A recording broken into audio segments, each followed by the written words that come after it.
How much do you need to sleep? You will be greatly surprised. To be alert, productive, and cheerful during the day, you need, of course, to get a good night's sleep. And what do you need to get a good night's sleep? They say you need to go to bed before midnight, and at the same time. In this video, you will find out if this is true. Watch this video to the end, and I will give you a cool technique that allows you to learn to go to bed earlier and get a good night's sleep in a few days. So what is nature talking about? We should go to sleep with the sunset, get up with the sunrise, and in general, when the sun is shining for us, we should be awake. And when it's dark, we should sleep. But civilization has played a cruel joke on us. The thing is, we can live not entirely in accordance with the sun because we have what?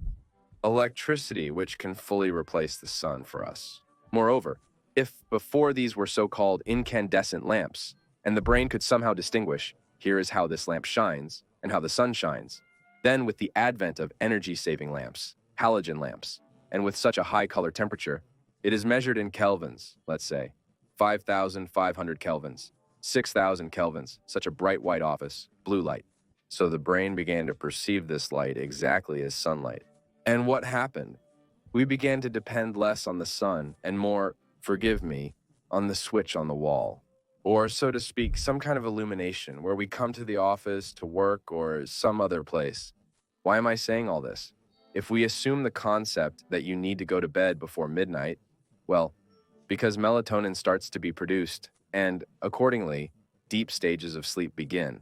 And if we didn't go to bed at this time but went to bed after midnight, then, in fact, we lose the deep stages of sleep, and sleep becomes ineffective. You know, there's a chart floating around the internet that says the value of sleep at 10 p.m. is almost not like 5 hours of sleep. And the value of sleep at 5 a.m. is practically equivalent to a few minutes. If you've seen such a chart, give this video a like. But actually, I want to say this is some kind of spoiler, that in general, this chart does not correspond to any healthy sense. Well, we will also talk about this with you. So, if you want to sleep later, and we turn on the electric light, a bright white office light, the brain will understand that it's day, so the production of melatonin will not start. And in theory, you can wait until 12, even until 1 o'clock at night, and melatonin will not be produced. You can create the opposite situation. And I, for instance, advise people who work with Southeast Asia. They need to start work literally around 3-4 a.m. if they live in Moscow. And of course, if they go to bed, say, at 10 in the evening, even before midnight, they still won't get enough sleep by 3 in the morning. So what do these people do? Let's say at 5 in the evening, they start wearing such sunglasses that remove light. Well, that is darken and also remove the so-called blue spectrum. That's the one that irritates our eyes most, making the brain perceive it as day. And thus we create a sort of sunset for the person, because the brain feels that there is already less sun. And by 7 in the evening, when the production of melatonin begins, well, because it's getting dark, a person goes to bed, closes the curtains, creates a blackout, and that's it. The brain thinks it's night. And at 3 o'clock in the morning, the so-called light alarm clock goes off. It's a special kind of lamp that simulates dawn.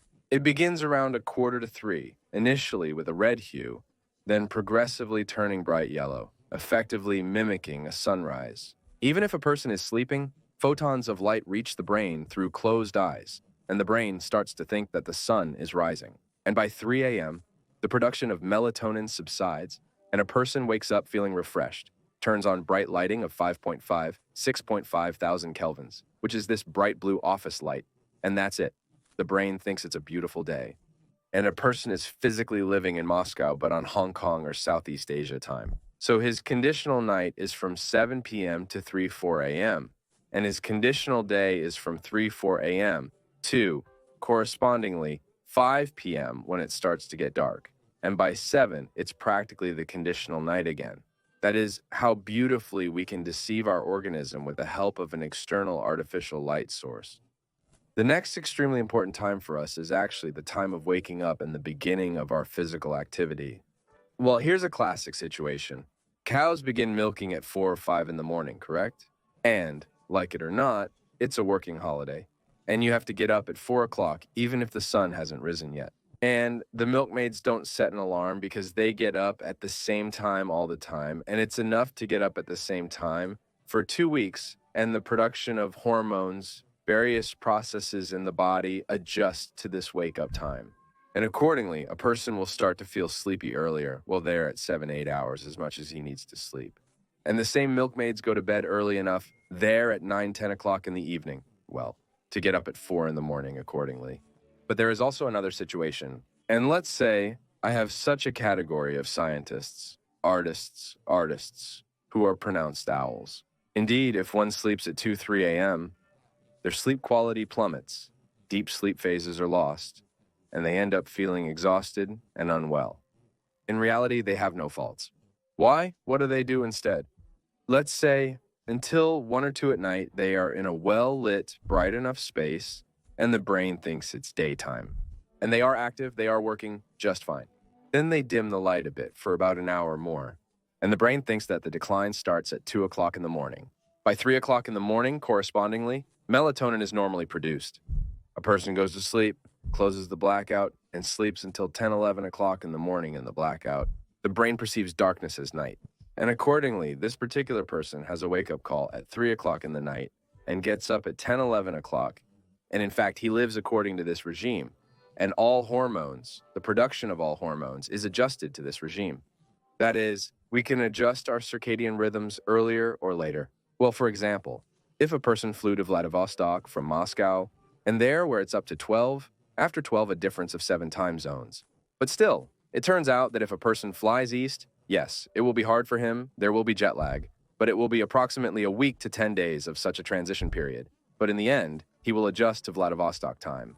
That is, we can later shift our rhythms, shift them earlier, and once again, the main time setters are the time of ascent, daytime activity, and light during the day, when we want to make this period of time a day, and darkness at conditional night. And specifically, where we want to go to bed earlier and get up later, or go to bed later and get up earlier, well, in general, this is not fundamental. And physiologically, the body functions quite normally. These discussions suggesting sleep before midnight is more beneficial. And interestingly, even doctors sometimes share these, if you will, fairy tales. Sadly, somnology is still largely untaught in our medical universities to date, and the older generation of doctors knows nothing about somnology at all. Well, this is, unfortunately, a misfortune of our education because somnology only began to develop somewhere in the 50s of the last century, and this science is not even 100 years old yet. In fact, several generations of doctors have yet to change, who will know what somnology is and can adequately explain it to their patients. Unfortunately, often the disruption of circadian rhythms, when a person does not follow a regime, when he is stressed, when, frankly speaking, our life is such that it leads to sleep disorders, a person often develops insomnia. And now up to 50% of adults have chronic sleep disorders. Well, frankly speaking, especially in the last 3 years because we live in constant stress.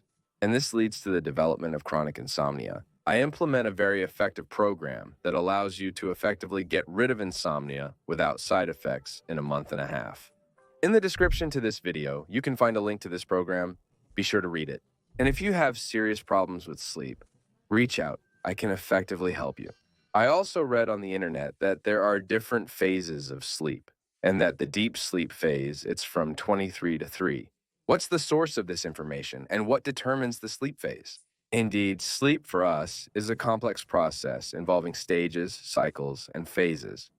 Stages, this is the so-called first stage of dream, then the second base, and the third is the deep sleep stage, or delta sleep. Usually it starts somewhere after 60-90 minutes from the beginning of sleep. Well, if you went to bed at 10 then, formally, it develops somewhere around 11:30. But once again, if we just set a schedule for ourselves, let's say from 12 or even from 2 o'clock until 11, we will perfectly get this stage, but only at 3 o'clock in the morning. And it will be from 3 o'clock in the morning until 5 o'clock in the morning, predominantly deep stages. But I also want to say that we don't have such a thing, that we only have deep stages in the first half of the night, and let's say there is rapid eye movement sleep or dreaming towards the morning. Our cycles repeat, that is the first, second, third stage, then rapid eye movement sleep, dreaming, then a slight awakening, and then the first, second, third stages repeat again, and then rapid eye movement sleep again. Our cycle lasts about 2 hours. The only thing is that in the first 2 sleep cycles, the deep stages of sleep prevail, this delta sleep. And by morning in each cycle there is less deep sleep, but more rapid eye movement sleep, dreams. information processing. That is, it turns out that in the first half of the night, a person is predominantly physically restored, and in the second half, we mainly process information, so to speak, accumulated information.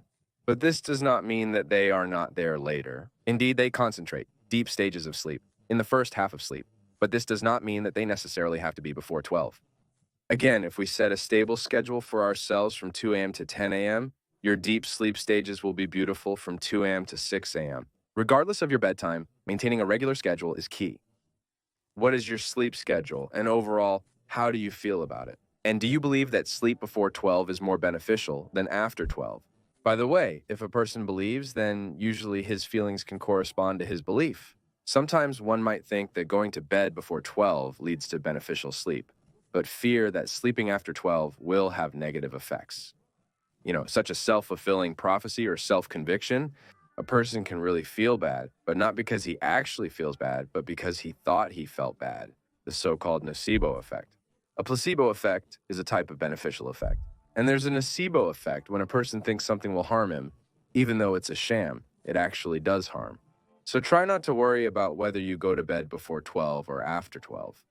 The main thing is to maintain a stable regime, enough sleep duration, and to make sure that when it's conditionally day, it's light for you, and when it's conditionally night, it's dark.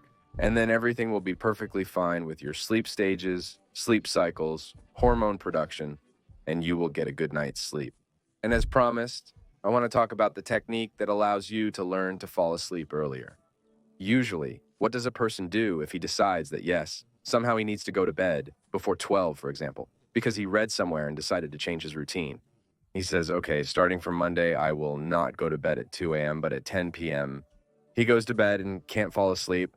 Well, actually, because he usually falls asleep at 2 a.m., and it's impossible to make himself fall asleep on command. Eventually, a person may struggle to sleep until 1 o'clock in the night, instead of falling asleep at 2 a.m., and this will start to form a reflex of fear of not falling asleep. Someone may worry, I'll lay down tonight and not be able to sleep. Generally, this yields nothing good. But what can be done? You can force yourself to get up earlier. If you want to rearrange your schedule, and you used to go to bed at 2 a.m. and get up at 10, try getting up at 9. If you want to rearrange your schedule, and you used to go to bed at 2 a.m. and get up at 10, try getting up at 9 on Monday. You'll be a bit more sleepy, and the next night you won't fall asleep at 2 a.m. but at 1 a.m. Then get up at 8 the next day. That is, every day shift the time of getting up an hour earlier. Yes, it's psychologically difficult to get up having not slept enough, but again, we can force ourselves to wake up and get up by an alarm clock, well, if you have enough willpower. And then the sleepiness accumulated by the evening will allow you to fall asleep earlier in the evening. So, we need to adjust our schedule, not from the fact that we go to bed earlier, because we still won't fall asleep, but from the fact that we start getting up earlier. And let's say such a shift of these hourly belts, or rather the adjustment of our circadian rhythms, takes an hour a day. That is, if you start getting up an hour earlier every day, well, this simple adjustment will be enough. You won't feel broken, exhausted, and horribly feeling throughout the day. But after 4 or 5 days of getting up an hour earlier each day, you'll start to go to bed correspondingly significantly earlier, because you'll start to feel sleepy earlier. That is, your downtime will adjust to your wake-up time, and so you'll start falling asleep much easier earlier. But once again, if you start waking up earlier, subscribe to my channel for valuable information on sleep, its disorders, and their treatments. And don't forget to click on the bell so you don't miss my latest and most interesting videos.